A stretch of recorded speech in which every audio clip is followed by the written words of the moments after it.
Hey everyone, welcome back to the channel. I'm Baron, this is your Brain on Books, and today we're going to talk about the contemporary standalone novel Boy Parts by Eliza Clark. Now this book caught me completely off guard. I had heard of it. I had seen people talk about it on Discord, usually with rave reviews, but it was called hot girl fiction, and I am not a girl, and I'm certainly not a hot girl. So I didn't think this was for me, but I was dead wrong. This book blew me away. I picked it up on a whim. And it's one of the best things I've read this year so far. So really happy that I got to it. But before I get into what I liked and maybe didn't like so much, what is this book even about? Now, it follows a woman named Irina. And Irina is a photographer in the bustling UK art scene. And her primary medium, or what she likes to take pictures of, is men. And that's where you get the name Boy Parts. So there isn't really a plot of this story. So each chapter is set up with a man's name and her interaction with this man, and usually leading to the actual photography session itself.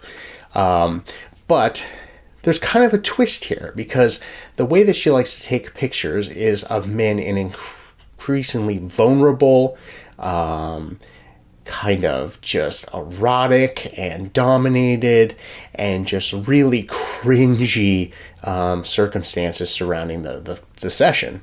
There might be masks involved or other kind of like sadomasochistic things that you would think of, like a gimp mask. And I know that might make you think that there's heavy sexual overtones in the book, and that's not really true. There is sex in it, but sex is not a motivation for this kind of domination that Irina is forcing upon these men. Now, it may be a motivating factor for them, but she's doing this more because she's an incredibly broken and flawed individual. Now, that made her an incredibly compelling character, and that kind of leads me into what did I really love about this book. And it was really just the character Irina. Now, she had a lot of issues with mental health, eating disorders, heavy drug use, just a past of trauma, and you see kind of bits and pieces of her trauma and backstory throughout the novel, and it's at least enough to kind of get you in a position to understand who she is and why she's the way that she is. And it was really interesting, and I just wanted to read more and more about Irina. And even though she is kind of this just an enigmatic, just garbage person, I still just wanted to read page after page of her interactions with these men, who kind of fall for her out of nowhere. A lot of them do anyway. They have their own fascination with Irina.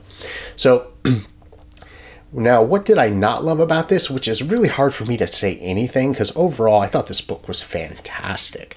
But if I had to pick on something, there is an element of the unreliable narrator in this novel. And this book has been called kind of the gender reverse version of American Psycho. And although I don't completely disagree with that, I think it has its own strengths and it stands on its own, and the characterization is kind of unique to the novel itself. It has that similar unreliable narration, and also the concept of like, is what happening, is it real? Is this just something the person's imagining? Is it in their head? Is it not in their head? The subjective versus the objective, kind of that whole concept, which some might love in the novel, and it's a cool idea, but for me, she didn't really land it well. It just made certain areas just kind of a little confusing, and it wasn't really clear at any point in the novel if what we were reading was actually happening. So that's just my one gripe with the book, which like I said, some people might think that was fantastic and one of the best elements. For me, it was kind of a miss. But overall, I really, really liked this book. I highly recommend it. The only caveat is there is some horrific and very heavy adult themes and content in this. So if there's anything that I mentioned that might be like a trigger for you, or you kind of are a little squeamish, maybe not something that you should pick up.